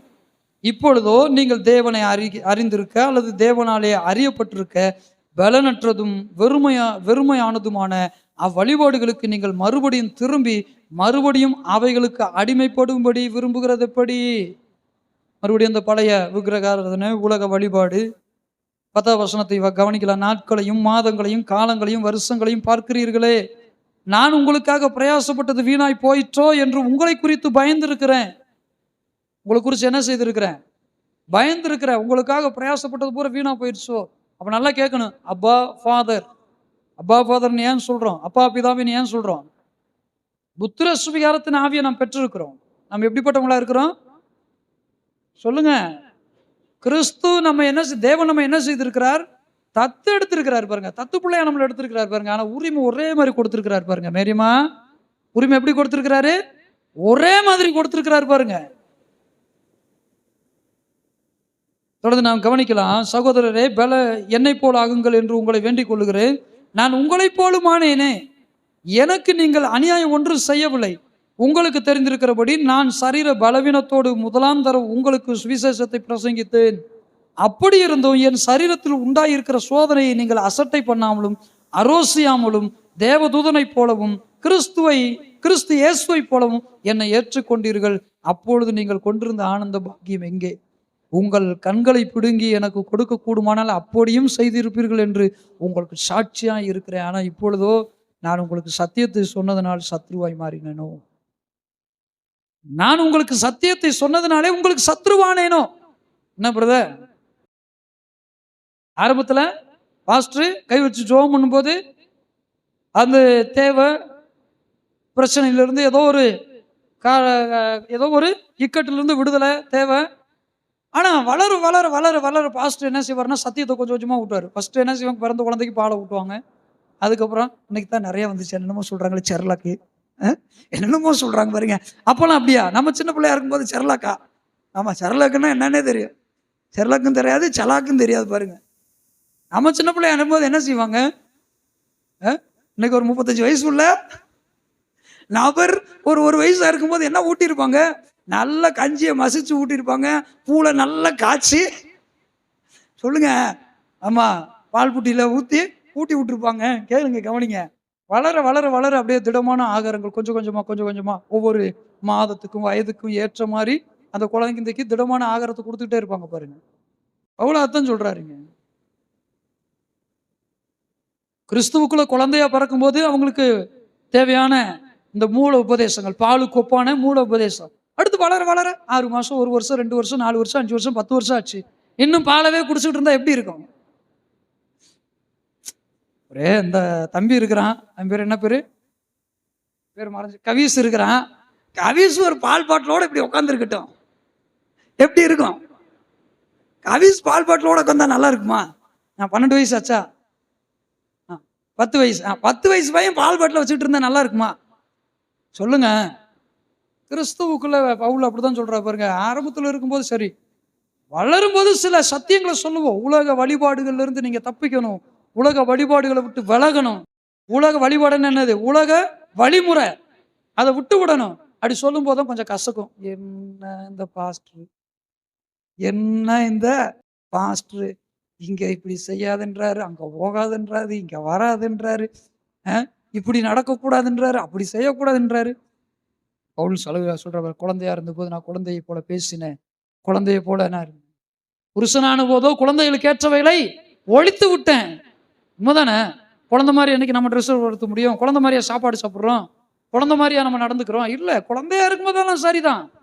ஆனால் புருஷனான போதோ அந்த மெச்சூர்ட் ஏஜில் வந்த பிறகு குழந்தைக்கேற்றவளை ஒழிச்சாச்சு. பவுல் அதான் சொல்றாரு, சத்தியத்தை நீங்க இப்போ நீங்க கற்றுக்கொள்றீங்க, சத்தியத்தை ஏற்றுக்கொள்றீங்க, சத்தியத்தின்படி நீங்க நடக்கலன்னா நீங்க குழந்தைய. சத்தியத்தை நான் மறுபடியும் உங்களுக்கு சொல்றதுனால ஒருவேளை உங்களுக்கு நான் சத்ருவாக ஆயிட்டனோ. ஒரு காலத்துல எப்படி கண்ணை பிடிங்க கொடுக்கணும்லாம் கொடுத்துருவீங்க, இன்னைக்கு சத்தியத்தை சொன்னதுனால சத்ரு. கேட்குறீங்களா? கவனிங்க. நிறைய பேர் அப்படித்தானே, சபை விட்டு சபை அப்படி மாறி மாறி போறது காரணம் என்ன? அந்த சபையில் நல்ல சத்தியத்தை பேசுறாருன்னா உடனே வேற சபை கிளம்பிடுவான். அங்கே ஒரு சத்தியம்னா உடனே வேற சபை கிளம்பிடுவான். ஏதாவது ஒரு இடத்துக்கு போய் ஸ்டாண்டர்டாக உட்காரணும்னா சத்தியம் இல்லாத ஒரு இடத்துல போய் ஸ்டாண்டர்டாக உட்காந்துக்குருவான். வாசிங்க, நான் உங்களுக்கு சத்தியத்தை சொன்னதுனாலே உங்களுக்கு சத்ருவானேனோ? அவர்கள் உங்களை நாடி வைராக்கியம் பாராட்டுகிறார்கள். அதில் நன்மனதோட அப்படி செய்யாமல் நீங்கள் அவர்களை நாடி வைராக்கியம் பாராட்டும் பொருட்டு உங்களை புறம்பாக்க விரும்புகிறார்கள். நியாயப்பிரமாண போதகர்கள் என்ன செய்யறாங்க? உங்களை நாடி வைராக்கியம் பாராட்டுவாங்க பாருங்க. அடாடாடாடா, நீங்க எப்படிப்பட்டாச்சானா, இப்படி ஜோம் பண்றீங்க, எப்படி பாட்டு படிக்கிறீங்க, எவ்வளவு உதாரணத்துவமா இருக்கிறீங்க, அடாடாடா உங்களுக்கு என்ன அற்புதமான ஜனன்னு சொல்லுவாங்க. எதுக்காக? ஏன்? அவங்கள நீங்க நாடி வைராக்கியம் பாராட்டு. எப்படி அவங்கள நீங்க நாடி வைராக்கியம் பாராட்டுன்றதுக்கு தான் இந்த வேஷம். அவ்வளோ அர்த்தம் கடிந்து கொள்றாரு பாருங்க. இப்படியெல்லாம் வைராக்கியம் பாராட்டுறாங்கன்னா எதுக்காக? நீங்க அவங்கள நாடி வைராக்கியம் பாராட்டணும். ஆனா உண்மையில ஒரு ஊழியன், உண்மையான ஒரு தேவ மனிதன் என்ன செய்வான் சொல்லுங்க? பார்வைக்கு ஊழியம் செய்ய மாட்டான், மனுஷர் காண வேண்டும் பேச மாட்டான், மனுஷர் விரும்பணும்னு நினைக்க மாட்டான். தேவனுக்கு பிரியமா இருக்கணும், ஜனத்தை தேவனுக்குள்ள நடத்தணும்னு சொல்லி பிரசங்கிப்பான். அல்லேலூயா. நல் விஷயத்தில் வைராக்கியம் பாராட்டுறது நல்லதுதான். அதை நான் உங்களிடத்தில் இருக்கும் பொழுது மாத்திரமல்ல, எப்பொழுதும் பாராட்ட வேண்டும். சில நேரங்கள் அப்படிதாங்க. கேட்குறீங்களா? சில நேரங்களில் சில ஊழியர்கள் நம்மளை குறித்து நல்லா சாட்சி சொல்லும்போது ரொம்ப சந்தோஷம். ஆனால் அதோட ஸ்டாப் ஆகிடக்கூடாது. யோசிக்கணும், என் குறைகள் என்ன இருக்கு, அடுத்து என்னுடைய வீக்னஸ் என்ன, அடுத்து என்னுடைய பலகீனம் என்ன. பாஸ்டர் நல்ல பாஸ்டர் கொஞ்ச நாள் கழிச்சு பழகின பிறகுதான்னு தெரியும். இவ்வளோ கோவப்படுவாரா? இப்படி கோவம் வருமா? விசுவாசி அட்டா இது எப்படி விசுவாசின்னு தெரியுமா? எனக்கு ஏத்த விசுவாசி ஆண்டவர் கொடுத்துருக்கிறாருன்னு கரெக்டாக 1 மாதம் 2 மாதம் 3 மாதம் 4 மாசத்துல சொல்லும் பாருங்க. இது விசுவாசியா, இது விசவூசி, இது விசுவாசியா, இது விசவூசி. அம்மா பார்க்கும்போது ஆத்தாடி. ஒரு சிலர் பேசும்போது, எப்படி பாஸ்டர் அதை வச்செல்லாம் மேய்க்கிறீங்க? நான் எங்க மேய்க்கிறேன்? கேட்குறீங்களா? நான் எங்க மேய்க்கிறேன்? சபையை மேய்க்கிறது யாரு தான்? பரிசுத்த ஆவியானவர். அல்லேலூயா. சபையை மேய்க்கிறது யாருங்க? பரிசுத்த ஆவியானவர். கரவல் ஆடை எப்படி நடத்தணும், ஊனமான ஆடை, முடமான ஆடை எப்படி நடத்தணும், பலவீனமான ஆடை எப்படி நடத்தணும், ஆரோக்கியமான ஆடை எப்படி நடத்தணுன்றது பரிசுத்த ஆவியானவர் அறிந்திருக்கிறார். அல்லேலூயா, அல்லேலூயா. சபையில் இருப்பாங்க பாருங்க, குழந்தை இருப்பாங்க, அதாவது விசுவாசத்துல குழந்தை இருப்பாங்க, விசுவாசத்துல வாலிபர் இருப்பாங்க, விசுவாசத்துல வயசான தாத்தா பாட்டி இருப்பாங்க. யாரெல்லாம் ஆமான்றீங்க? ஆமா, வயசு. இப்போ உதாரணத்துக்கு ஒரு சகோதரருக்கு, ஒரு அண்ணனுக்கு 40 வயசு ஆகுது. பிரதருக்கு 40 வயசு ஆகுதுன்னா, இப்போ ரட்சிக்கப்பட்டு 10 வயசுல இயேசு ஏற்றுக்கொண்டாரு. இப்போ அவருக்கு வயசு எத்தனை? அவருக்கு வயசு எத்தனைங்க? விசுவாச வயசு எவ்வளவு? 30 வயசு ஆச்சு. ஆமாம், அம்மாவுக்கு 50 வயசாச்சு, ரட்சிக்கப்பட்டு 10 வருஷம் ஆகுது. இப்போ யார் சீனியரு? யார் சீனியர் விசுவாசத்தில்? 40 வயசு, அவங்கள காட்டி 10 வயசு குறைவா இருந்தாலும் விசுவாசத்துல 30 வருஷம் சீனியர் அவங்க. அல்லேலூயா, அல்லேலூயா. அப்ப விசுவாசத்துல அவருக்கு 30 வருஷம் எக்ஸ்பீரியன்ஸ் இருக்கு, 30 வருஷம் அனுபவம் உள்ளவராக இருக்கிறார் பாருங்க. சரி, தொடர்ந்து நான் வாசிக்கலாம். நல் விஷயத்துல வைராக்கியம் பாராட்டும் நல்லதுதான், அதை நான் உங்களிடத்தில் இருக்கும்பொழுது மாத்திரமல்ல எப்பொழுதும் பாராட்ட வேண்டும். என் சிறு பிள்ளைகளே, 19 வசனம், கிறிஸ்து உங்களிடத்தில் உருவாகும் அளவும் உங்களுக்காக மறுபடியும் நான் என்ன செய்கிறேன். ஆமாம், ஆண்களுக்கு பொதுவாக இந்த வலின்னா என்ன வலின்னு தெரியாது, அது ஃபீலிங் கிடையாது. சைல்டு பேரிங், குழந்தை பெற்றெடுத்தவங்களுக்கு தெரியும். கற்ப வேதனைன்னா என்னன்னு தெரியும். அதை அப்படியே நீங்கள் படிச்சுட்டு போகிறதுனால உங்களுக்கு வேற ஒரு அர்த்தத்தை நீங்கள் வச்சுருப்பீங்க. பவுல் சொல்லும்போது கொஞ்சம் கவனிங்க. என் சிறு பிள்ளைகளே, கிறிஸ்து உங்களிடத்துல உருவாகும் அளவு நான் என்ன செய்கிறேன் சொல்லுங்க, மறுபடியும் கற்ப வேதனைப்படுகிறேன். கற்ப வேதனைன்னு சொல்லல, மறுபடியும் கற்ப வேதனைப்படுகிறேன். I wish I could be present with you now and change my tone. இல்ல 19 வருஷம், my little children for whom I am again in the anguish of childbirth until Christ is formed in you.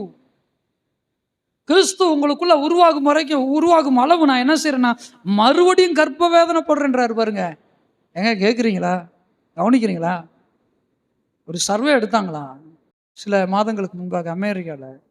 ரொம்ப கடினமான வேலைகளில் pastor வேலை இருக்கு பாருங்க, அது 2வது இடத்துலையோ 3வது இடத்துலையோ சர்வேல சொல்லியிருந்தாங்க.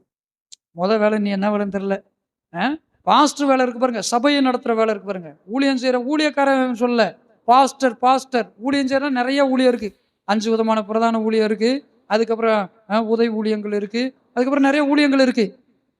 முக்கியமான வேலை, ரொம்ப கடினமான வேலை எதுன்னா இந்த பாஸ்டர் தான், பாஸ்டல் சர்வீஸ், இந்த மெய்ப்பனுக்குரிய வேலை தானா. ஒரு சர்வேல சொல்லியிருந்தாங்க பாருங்க, 2வது இடத்துலையும் 3வது இடத்துலையும் இருக்கிறதா. எவ்வளோ கஷ்டம் பாருங்க. ஏன் தெரியுங்களா? ஏன் கஷ்டம் தெரியுங்களா? யார் தன்னை பார்த்து அவமானப்படுத்தி பேசிட்டு போறாங்களோ அவங்களுக்காக தான் அவர் கண்ணீர் விட்டு ஜெபம் பண்ணணும். கேட்குறீங்களா, கவனிக்கிறீங்களா? சபை வளர்ந்த பிறகு பார்த்தீங்கன்னா பாய விரிக்க ஒரு ஆள், கூட்டுறதுக்கு ஒரு ஆள், லேட்டினை கழுவி விடுறதுக்கு ஒரு ஆள், சர்ச்சை முன்னாடி க்ளீன் பண்ணுறதுக்கு ஒரு ஆள், ஒவ்வொன்றுக்கும் ஒவ்வொரு ஆளுக்கு, மைக்கை மாட்டுறதுக்கு ஒரு ஆள், மைக்கை எடுத்து கொடுக்க ஒரு ஆள், தண்ணி ஊற்றி கொடுக்க ஒரு ஆள், நிறையா வரும். ஆனால் ஆரம்பகால ஊழியம் முடியாத ஒரு ஆளை தூக்கிட்டு வந்தேன். உங்களுக்கு தெரியும்னு நினைக்கிறேன், இங்கே அப்படித்தான் ஒரு பையன் இருந்தேன், ஏற்கனவே சொல்லியிருக்கேன் பாருங்க, ஒரு சிலருக்கு தெரியும் பாருங்க. ஒரு பையன் ரொம்ப ஒரு 10 வயசுலேயே போலீஸ் ஸ்டேஷன் வரைக்கும் போயிட்டு வந்தவன், உடம்பெல்லாம் புண்ணு, கை காலெல்லாம் புண்ணு. அவனை கொண்டு வந்து சர்ச்சில் வச்சு 2 நாள் ஜெபம் பண்ணி புண்ணெல்லாம் நல்லா துளைச்சி எடுத்து, நம்ம கொஞ்சம் மெடிக்கல் ஏஜென்சியில் ஒர்க் பண்ணதுனால கொஞ்சம் அந்த அவங்ககிட்ட இருந்து கொஞ்சம் மெடிசன்லாம் வாங்கி நல்லா க்ளீன் பண்ணி வச்சா, அடுத்த நாள் நம்முடைய சொந்த குடும்பத்தில் இருக்க பிள்ளை சங்கு மேலே காலத்துக்கு வைக்கிறான். கேட்குறீங்களா? நம்ம சொந்த குடும்பத்தில் இருக்கிற நம்ம பிள்ளைங்க மேலே சங்கு மேலே காலத்துக்கி வச்சிருக்கிறான். சொல்லும்போது நமக்கு எப்படி இருக்கும் சொல்லுங்க? அது அது எங்கள் அம்மாவுக்கு பார்த்தீங்கன்னா பிறந்த பிள்ளையும் ஒத்த ஆம்பளை பையன், 3 மருமகனும் அவர் ஒரு ஆம்பளை பையன், பேரைகள் எடுத்துக்கிட்டா 2 பேரைங்க, 2 பேர், ஆமாம் 2 பேரைங்க, அது ஒன்று எல்லாம் ஒன்று தான். பையனும் ஒன்று, மூத்த மருமகனும் ஒன்று, 2வது மருமகனும் ஒத்தாள், 3வது மருமகனும் ஒத்தாள், பேரனும் மூத்த அக்காவுக்கு ஒரு பேரன், 2வது அக்காவுக்கு ஒரு பேரன், 3வது அக்காவுக்கு எனக்கு 2 பொம்பளை பிள்ளைய. கேளுங்க, ஆம்பளை பையன் எடுத்துட்டா ஒன்று எப்படி இருக்கும்? கோவம் வரத்தான் செய்யும் பாருங்க. ஆனால் கிறிஸ்துவின் அன்பு பாருங்க, மறுபடியும் அவனை உட்கார வச்சு அவனை பரிவா நடத்தி. கேட்குறீங்களா, கவனிக்கிறீங்களா? எவ்வளோ கஷ்டம். அவனை சப்புன்னு அடிக்கிறதுக்கு எவ்வளோ நேரம்? ஒரு 10 வயசு பையனை. ஆனால் கிறிஸ்துவை காண்பிக்க முடியுமா? எவ்வளோ கஷ்டமாக இருக்கும். அதே நேரம் ஆரம்ப கால ஊழியத்தில் கொஞ்சம் கவனிச்சு பாருங்க, முடியாதவங்க வந்துடுவாங்க, பொண்ணுக்கு இருந்து விட்டுருவாங்க, இவன் ஒரு தொடச்சி விட்டு போயிடுவாங்க விசுவாசியை. அங்கே குடியிருக்கிற பாஸ்டருக்கு தான் நாத்தம் தாங்க முடியாது. ஏன்னா ஒன்றுக்கு இருந்தால் பரவாயில்ல. கேட்குறீங்களா? குடியிருக்கிற அந்த இடத்துல 4-5 மூளைக்கு ஒன்றுக்கு இருக்குது வச்சிருக்கேன், சின்ன பிள்ளைங்க, முடியாததுங்க. யாவும் வருதா? ஆரம்பகால ஊழியத்தில் யாவும் வருதா? யாருக்கு யாவும் வருதுன்னு தெரியல. அதெல்லாம் யாரு? விசுவாசிக்கு 2 மணி நேரம் உட்காந்துருப்பாங்க, தொடச்சி விட்டு போயிடுவாங்க. அதுக்கப்புறம் போன பிறகு பாஸ்டர் எடுத்து என்ன செய்வார்? பெனாயில் போட்டு தொடச்சிக்கிட்டு அடுத்து இன்ஃபெக்ஷன் ஆகக்கூடாது, அடுத்து இருக்கிறவங்க. உண்மையா இல்லையா? கஷ்டமா இல்லையா? வருவாங்க, லெட்டினை யூஸ் பண்ணிட்டு எனக்கு ஓடி போயிடுவான். அந்த லெட்டினை கழுவுறது யாரு தான் சொல்லுங்க? ஆரம்ப காலத்தில் அந்த பாஸ்டர் தான் பாருங்க. பாஸ்டர் சர்வீஸ், பாஸ்டரு காசு என்கிட்ட ஆட்டை போட்டார் போல, பாஸ்டரு என்கிட்ட காசு ஆட்டை போட்டார் போல, என்கிட்ட ஒரு பேங்க்ல இன்னொரு அக்கௌண்ட் இருக்கும், இது சும்மா இந்த ஏடிஎம் கார்டு இன்னொரு என்கிட்ட அக்கௌண்ட் இருக்கும் அப்படிலாம் சொல்லுவாங்க பாருங்க. கடைசியில் அவங்களுக்கு தான் உட்காந்து அழுதுட்டு இருப்பா, ஆண்டவரே ரட்சியும் ஐயா. கேட்குறீங்களா? ரொம்ப கஷ்டங்க அந்த பண்ணி. பிரச்சனை பவுல் நீங்க சொன்ன அந்த காரியத்தை கொஞ்சம் கவனிங்க. என் சிறு பிள்ளைகளை கிறிஸ்து உங்களிடத்தில் உருவாகும் அளவு உங்களுக்காக நான் என்ன செய்யறேன்னா மறுபடியும் கர்ப்ப வேதனைப்படுகிறேன். இந்த சைல்டு பேரிங் அந்த பேங்க் பெயின் இருக்கு பாருங்க, பிரசவ வேதனை இருக்கு பாருங்க, மிஞ்சி போனால் அவ்வளோதான் ஒரு ஃபியூ ஹவர்ஸ் தான் இருக்கும். கேட்குறீங்களா? அது பிள்ளைய பெத்தாச்சுன்னு வச்சுக்கோங்க, பிள்ளைய கண்ணில் பார்த்தாச்சுன்னா அந்த பெயின் அந்த அளவுக்கு பலன் செய்யாது, ஒரு ஃபியூ ஹவர்ஸ் தான் இருக்கும். ஆனால் ஆத்மாவுக்காக பரிதபிக்கிறப்ப வேதனை இருக்கு பாருங்க, பார்த்துக்கிட்டே இருக்கு. எங்கே இந்த ஆத்மா சினிமா தேட்டருக்கு போகுதா, சீட்டு விளாட போகுதா, வேற எங்கேயும் குண்டு விளாட போகுதா, வேற எங்கேயும் போகுதா, பார்த்துக்கிட்டே இருக்கணும் பாருங்க. திடீர்னு வரும் வில்லங்கத்தை எழுதிட்டு. உண்மையை சொல்கிறேன் கேளுங்க, நடு ராத்திரில பாஸ்டர் உண்மையே இல்லையா? நேற்று முந்தா நாள் கூட ஒரு ஊழியக்காரர் அப்படி தான் ஃபோன் பண்ணி, ஒரு ஆத்மா ரட்சிக்கப்படுறதுக்காக நம்ம எவ்வளோ விலைக்கிரயம் கொடுக்குறோம் பிரதர், நம்ம எவ்வளோ விலைக்கிரயம் கொடுக்குறோம், நேரத்தை, பணத்தை, அவருடைய பலத்தை, மனைவியை பார்க்காம, பிள்ளைகளை பார்க்காம, பெத்த தாய் தோப்பனை பார்க்காம வாடி ஓடி உங்களுக்காக கண் விழிச்சு ஜோம் பண்றான். கடைசியில் நம்மளையே சபிச்சுட்டு போறான். என்ன செய்ய? மறுபடியும் அவன் வரணுன்ட்டு தான் பின்னாடியே ஓடுறோம், மறுபடியும் வரணும், இயேசுவண்ட வரணுன்ட்டு பின்னாடி. எவ்வளோ கஷ்டமா இருக்கும். நம்ம என்ன செய்வோம்? இந்த மாமியா மருமக சண்டை இதை பார்த்தீங்கன்னா அப்படின்னா அப்படின்னு. ஆனா இந்த உண்மையான மாமியா மருமக யாருன்னு தெரியுமா? பாஸ்டர் விசுவாசி தான். உண்மையான மாமியா மருமக யாருன்னு தெரியுமா? பாஸ்டர் விசுவாசி தான். என்னதான் சொல்லுங்க, தூண்டிருப்பான் பாஸ்டர். அப்புறம் பாரு ஆண்டவர் சொல்லுவாரு, ஜோம் பண்றா, அவனை கூப்பிட்டு ஜோம் பண்றா, அடுத்து ஒரு பிரச்சனை வரப்போதுரா ஜோம் பண்றா அப்படிம்பாரு. என்ன செய்வாரு? ஓ ஆண்டவரே, அது இவனைத்தான் சொல்லணுமா, வேற ஏதாவது ஒரு ஆத்மா சொல்லுங்க. இல்லப்பா நீ அவனுக்கு தான் ஜோம் பண்ணும். உண்மைதானே. ஊழியக்காரன்ற ஊழியக்காரருடைய கடமை என்பது சாதாரண கிடையாது. பெத்த தாய் தோப்பங்கிட்ட கூட மனைவி, அதாவது வீட்டில் இருக்கிறவங்ககிட்ட கூட சில மாதங்கள் கூட கொஞ்சம் அப்படியே கோபத்தோடு இருந்துடலாம். சபையில் அப்படி இருக்க முடியுமா? இங்கே அடிக்கடி பிரதர்ஸ் ஒரு சிலர் சொல்லுவாங்க, எப்படி பிரதர் இவன் நல்லாவே நடிக்கிறான்னு தெரியுது, எப்படி அவனையெல்லாம் மேனேஜ் பண்ணுறீங்க? அப்போ தானே அவனை காப்பாற்ற முடியும். என்ன போலீஸா வழக்கு பார்த்து கோர்ட்டில் போய் கொடுக்கறதுக்கு? நான் போலீஸ் வேலை பார்க்கலங்க. நம்ம என்ன வேலை பார்க்குறோம்? ஊழியம் செய்கிறவங்க என்ன வேலை பார்க்குறாங்க? பாவங்களை கிறிஸ்து மன்னிக்க சொல்லி செபிக்கிற ஊழியங்களை செய்கிறார்கள். அல்லேலூயா. கிறிஸ்துவோடு ஒப்புரவாகுங்கள் என்று புத்தி சொல்லுகிற ஊழியத்தை சொல்லுகிறார்கள். அல்லேலூயா. அதுதான் கிறிஸ்து தன்னை துன்பப்படுத்தின, தம்மை சிலுவையில் அறைந்தவர்களுக்காக பாடுபட்டது போலதான் ஊழியக்காரனுடைய நிலைமை.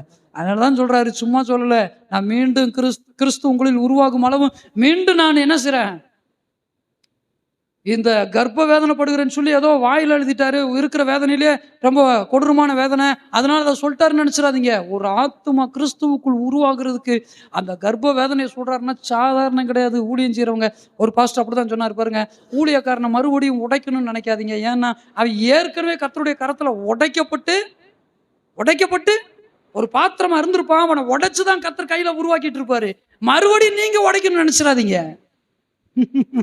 உடைச்சிருன்னு நினைச்சிடாதீங்க. அங்க உடைக்கிறதுக்கு ஒண்ணும் கிடையாது, அடுத்து தூடுதான் ஆக்கணும். கேக்குறீங்களா? அதனாலதான் அப்படி சொல்றாரு, நான் கர்ப்ப வேதனைப்படுகிறேன். சரி போதும், நம்ம அடுத்த காரியங்களை பற்றி கவனிக்க. உங்களை குறித்து நான் சந்தேகப்படுகிறபடியால் நான் இப்பொழுது உங்களிடத்தில் வந்திருந்து வேறு வகையாக பேச விரும்புகிறேன். எப்படி பேச விரும்புகிறேன்றாரு? வேறு வகையா பேச விரும்புகிறேன். அடுத்து வாசிங்களேன். நியாயப்பிரமாணத்திற்கு கீழ்ப்பட்டிருக்க விரும்புகிற நீங்கள் நியாயப்பிரமாணம் சொல்லுகிறதை கேட்கவில்லையா? இதை எனக்கு சொல்லுங்கள். ஆபிரகாமுக்கு 2 குமாரர் இருந்தார்கள் என்று எழுதியிருக்கிறது. ஒருவன் அடிமையானவனிடத்தில் பிறந்தவன், ஒருவன் சுயாதீனம் உள்ளவரிடத்தில் பிறந்தவன். ஒருவன் அடிமையானவளிடத்தில் பிறந்தவன், இன்னொரு யாருங்க? சுயாதீனம் உள்ளவளிடத்தில், அதாவது ரைட்ஸ் உள்ளவளிடத்துல பிறந்தவனா. இதெல்லாம் 2 ஞான அர்த்தம் உள்ள, என்ன ஞான அர்த்தம் உள்ளவைகள்? அந்த 2 ஸ்திரீகள் என்னதுங்க? 2 ஏற்பாடு. 2 ஸ்திரீன்னா யாரு? 2 ஸ்திரீன்னு யாரை சொல்றாரு அப்போஸ்தலன் பவுல்? ஒன்னு சாராள், இன்னொன்னு ஆகார். சாராள்ன்றவ சுயாதீனம் உள்ளவ, ஆகார்ன்றவ அடிமைத்தனவ. இந்த 2 ஸ்திரீகளை பவுல் எதுக்கு ஒப்பிட்டு பேசுறாருன்னா 2 ஏற்பாடுக்கு, 2 உடன்படிக்கைக்கு ஒப்பிட்டு பேசுறார். ஒன்னு பழைய ஏற்பாடுக்கும் புதிய ஏற்பாடுக்கும். நீங்க கொஞ்சம் கவனிங்க. இவைகள் ஞான அர்த்தம் உள்ளவைகள். அந்த ஸ்திரீகள் 2 ஏற்பாடுகளாம். ஒன்று சீனாய் மலையில் உண்டான ஏற்பாடு, அது பழைய ஏற்பாடு. அது அடிமைத்தனத்திற்குள்ளாக பிள்ளை பெறுகிறது. அது எதுதான் சொல்லுங்க? ஆகார் என்பவள் தானே. அடுத்து 25, ஆகார் என்பது அரபி தேசத்துள்ள சீனாய் மலை. அரபி தேசத்தில் உள்ள ஆகார் என்பது எதுங்க? நவ் ஆகார் இஸ் மவுண்ட் சைனை இன் அரேபியா. இந்த ஆகாரை குறித்து அப்போஸ்தலன் பவுல் என்ன சொல்றாருன்னா, சீனாய் மலையை ஒப்பிட்டும் பேசுறாரு. அதை சொல்லும்போது சொல்றது, அந்த ஆகார் இப்பொழுது இருக்கிற எருசலேமுக்கு சகிரி. இவள் தன் பிள்ளைகளோட கூட என்ன செய்கிறாள்? அடிமைப்பட்டிருக்கிறாளே. மேலான எருசலேமோ சுயாதீனம் உள்ளவள், அவளே நம்ம எல்லாருக்கும் தாயானவள். அந்த எருசலேம் எங்க இருக்கு? அந்த எருசலேம் எங்க இருக்கு? இஸ்ரேல் இல்லையா? இஸ்ரேல் இல்லையா? இந்த எருசலேம் எங்க இருக்கு? பரலோகத்தில் இருக்கு. இந்த எருசலேம் எங்க இருக்குங்க? பரலோகத்தில். அதனாலதான் பவுல் என்ன சொல்றாரு? மேலான எருசலேம் அவள் நம்ம எல்லோருக்கும் யாராங்க? தாயானவள் அப்படின்னு சொல்றாரு. அல்லேலூயா. தொடர்ந்து நாம் சீக்கிரமா வாசிக்கலாம். அந்தபடி பிள்ளை பெறாத மலடியே மகிழ்ந்திரு, கற்ப வேதனைப்படாதவளே, களிப்பாய் எழும்பி ஆர்ப்பரி, புருஷன் உள்ளவளை பார்க்கிலும் அநாத ஸ்திரீக்கே அதிக பிள்ளைகள் உண்டு என்று எழுதியிருக்கிறது. அல்லேலூயா, அல்லேலூயா. சகோதரரே, நாம் ஈசாக்கை போல வாக்குத்தத்தத்து பிள்ளைகளாய் இருக்கிறோம். ஆகிலும் மாம்சத்தின்படி பிறந்தவன் ஆவியின்படி பிறந்தவனை அப்பொழுது துன்பப்படுத்தினது போல இப்பொழுதும் நடந்து வருகிறது. இது எதை சொல்றாரு? புறஜாதிகளையும் யூதர்களையும் கம்பேர் பண்ணி பேசிட்டு இருக்கிறார். அப்ப நாம யாருன்னா ஈசாக்கை போல வாக்குத்தத்தத்தின் பிள்ளைகளா இருக்கிறோம். யார் மூலமாக? கிறிஸ்துவின் மூலமாக. அல்லேலூயா. அதை குறித்து வேதம் என்ன சொல்லுகிறது? அடிமையானவளின் மகன் சுயாதீனம் உள்ளவளுடைய குமாரனுடைய சுதந்திரவாளியா இருப்பதில்லை. ஆகையால் அடிமையானவளையும் அவளுடைய மகனையும் புறம்பே தள்ளு என்று சொல்லுகிறது. யாரை புறம்பே தள்ளணுமா? அடிமையானவளையும் அவருடைய மகனையும். இது எது ஞான அர்த்தம் உள்ளது? அடிமைன்னா நீ கேட்ட ஆகாரு இஸ்மவேலுன்னு இருக்கக்கூடாது. இது ஞான அர்த்தம் உள்ளது. எதை தள்ள சொல்றாரு? சொல்லுங்க, எதை தள்ள சொல்றாரு? பழைய ஏற்பாட்டு நியாயப்பிரமாணத்தை தள்ளுன்றார். இந்த ஓய்வு நாள், பலி செலுத்துறது, விருத்த சேதனம், இந்த தசம பாகம், இந்த மாதிரி காரியங்கள் உண்டு இல்லவா? இதெல்லாம் இந்த பழைய ஏற்பாட்டு காரியம். இந்த 7th டே சர்ச்சுக்காரவங்க 7ஆம் நாளை குறிச்சு பயங்கரமா பேசுவாங்க. பெந்தகோஸ்தக்காரங்க பூரா என்ன செய்யறாங்க? இந்த தசம்பாகன்ட்டு சாகுறாங்க. கேட்குறீங்களா? பெந்தகோஸ்த சபையில் இருக்கிறவங்க பூரா பார்த்தீங்கன்னா, பெந்தகோஸ்தை தாண்டி இன்னைக்கு நவநாகரிக சபையில் இருக்கிறவங்க கொஞ்சம் ஒருபடி மேலே போய் பேசுகிறான். பழைய ஏற்பாடு என்னன்னா, இயேசு சொன்னார்ல, ஒருத்தலாம் சீரகத்தில் கூட கொடுக்க சொன்னார்ல, யாருக்கு சொன்னாரு? எதுக்கு சொன்னாரு? யோசிக்கிறது இல்லை. பவுல் என்ன சொல்றாரு? பவுல் மூலமா பரிசுத்த ஆவியானவர் என்ன சொல்றாரு? அவளும் அவருடைய பிள்ளைய புறம்ப தள்ளுன்ட்டாரு. மறுபடியும் தூக்கி சுமக்கலாமா? நமக்கு நியாயப்பிரமாணமும் கிடையாது, பலியும் கிடையாது, ஓய்வு நாளும் கிடையாது. ஆமா தம்பியே, கேட்குறீங்களா? போன வாரமா அதுக்கு முந்தின வாரமா 2 வாரத்துக்கு முன்னாடி நினைக்கிறேன். இந்த ஓய்வு நாளுக்காய் ஸ்தோத்திர ஆண்டவரே. ஓய்வு நாள் கிடையாது, ஆராதனை நாள். ஞாயிற்றுக்கிழமை என்ன நாள்? ஓய்வு நாள் கிடையாது, அது ஆராதனை நாள், சபை கூடி வருகிற நாள். அல்லேலூயா. இன்னைக்கும் சபை கூடி வந்திருக்கிறோம். இன்னைக்கும் சபை கூடி வந்த நாள் தான். அல்லேலூயா, அல்லேலூயா. இப்படி இருக்க சகோதரரே, நாம் அடிமையானவளுக்கு பிள்ளைகளாயிராமல் சுயாதீனம் உள்ளவளுக்கே பிள்ளைகளாக இருக்கிறோம். அல்லேலூயா. நம்ம யாருக்கு பிள்ளைகளா இருக்கிறோமாங்க? சுயாதீனம் உள்ளவளுக்கு பிள்ளைகளா இருக்கிறோம். சுயாதீனம் உள்ளவள் யார்? மேலான எருசலேம். சுயாதீனம் உள்ளவள் யாருங்க? அந்த மேலான எருசலேமுக்கு தான் நாம பிள்ளைகளா இருக்கிறோம். புரிஞ்சுங்களா நான் சொன்னது? வரங்குச்சா? ஸோ பழைய ஏற்பாடை என்ன செய்யுங்க? பழைய ஏற்பாடுனா அந்த நியாயப்பிரமாணத்தை என்ன செய்யுங்க? தள்ளி விட்டுருங்கன்ட்டாரு. அப்போ எதுக்கு பாஸ்டர் கையில் கொடுத்துருக்கிறாரு? சாட்சியின் புஸ்தகம். எதுங்க? சாட்சியின். இப்போ பழைய ஏற்பாட்டில் கர்த்தர் என்னென்ன செஞ்சாரு, என்னென்ன காரியங்களை நடப்பிச்சாரு, யூதர்களை எப்படி நடத்தினாரு, இஸ்ரவேல் ஜனங்களை எப்படி கரம் பிடித்தாரு, உலகம் எப்படி உண்டானது, எல்லா காரியங்களையும் சாட்சியின் புஸ்தகமாக எழுதி கொடுத்துருக்கிறாரு. நம்ம கை கொள்ள வேண்டிய முழு புஸ்தகம் எதுன்னு கேட்டிங்கன்னா புதிய ஏற்பாடு, நியூ டெஸ்டமெண்ட். அல்லேலூயா, அல்லேலூயா. புதிய ஏற்பாட்டில் இருக்கிற அநேக விஷயம், இன்னும் உண்மையாக சொல்லணும்னா, புதிய ஏற்பாடு என்பது நிஜம், பழைய ஏற்பாடு என்பது நிழல். நமக்கு நிழல் தேவையில்லை, நிஜம் வேணும். அல்லேலூயா.